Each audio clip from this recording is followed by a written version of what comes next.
Alright, so day 3 na sa atong kaartehan mga parechoy. Actually kanang day 3 mga parechoy, gibati na ako kakapoy mga parechoy. Ngutanan ako sa akong kagalingon nga nang gibuhat na ako ning bisiwa. Pero sige lang, for fitness goals man kuno hay, so padayon. So by the way mga parechoy, kanang push up nga akong ibuhat parechoy, mo na workout ni Manny Pacquiao para makusog kuno hay iyang suntok. So tanaw na ito mukusog po niya itong suntok mga parechoy ng workout Then kani nga workout parechoy nga nagtuwad ko parechoy para na siya sa shoulder push up. So ambot mao ba na akong form, murag wala man na mao na akong form, but anyways padayon ta sa atong workout. Then as usual mga parechoy, shoulder workout, lateral raise, front raise o rear. So balik-balik lang 10 repetition o 3 reps na siya mga parechoy. So basic lang kayo. Na mo'y mga wala mo'y dumbbells mga parechoy, pwede ra mo gamit og kanang 2 liters nga mga kanang mineral bottled water, pwede ra na. Pangitaan nagpagi mga parechoy, basta kanang prosigido lang kasi mong goal nga magpa-fit. So nanay mga paagi, diskarte lang ba, diskarte. Pwede ra jud kayo nga dili mo mga matug gym. By the way mga parechoy, before day ko nag-start og kanang workout diha, nag-biking na ko daan sa gawas.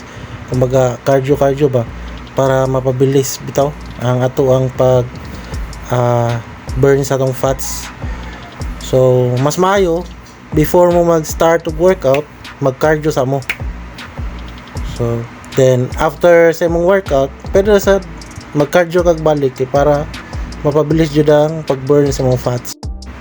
Siguro sa mga next videos mga parechoy, mo try na po tag laing routine na po sa workout para dili kay boring itaw atong workout. Kumbaga kanang ma-excite bitaw ta mag-workout, kanang natay laing kanang pagabuhaton ba, di lang kay balik-balik. So sa man good, once balik routinary na bitaw imong workout, kanang bation ka og kanang boring gani nga kalaay ba. So next videos na to mga parechoy, mag-try tag mga laing workouts.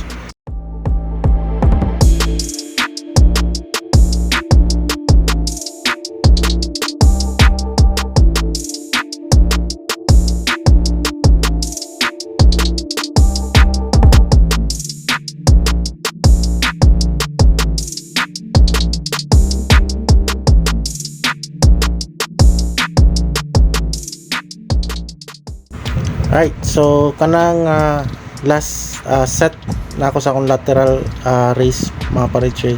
Nindot kay na siya nga workout, kay ma-feel yun na nimo ang impact gani sa imong shoulder gani.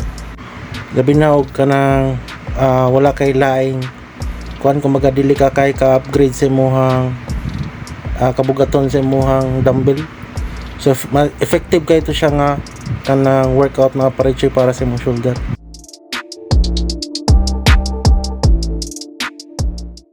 Alright, so kani nga workout mga parechoy, ang tawag parechoy is rear dumbbell flies. So para na siya sa imuhang likod sa imuhang shoulder. So mo na siya maghatag og 3D feature sa imong shoulder mga parechoy, kay o once ang front delts o kanang side delts, mo na gitawag nga front shoulder o side shoulder nimo is more imong gi-workout, more sa imong dako. So dili kay ma-emphasize kani imong shoulder gani. Now if sagulan nimo siya o para sa imong likod, mo na siya maghatag og kumbaga kalbasa form sa imong shoulder. Binaog ka ng bodybuilder ka. So mo na siya maghatag og 3D form sa imong shoulder. So mulingin siya ba. So nindot ka na siya nga workout mga parechoy. Then kanang next workout na kaparechoy, para na siya sa imuhang front delts or imong front shoulder. Mo na gamit ana nga workout. Actually kani nga workout parechoy, dapat adto pa ni gibuhat nako pag sugod nako workout sa akong shoulder. But since late na nako nahindunduman siya parechoy, so karon pa na ako siya na perform sa last part na. Alright, so mahuma naman na itong workout mga parechoy. So dinhin na lang kutob until next workout na sad mga parechoy. So kita kits and God bless, babush.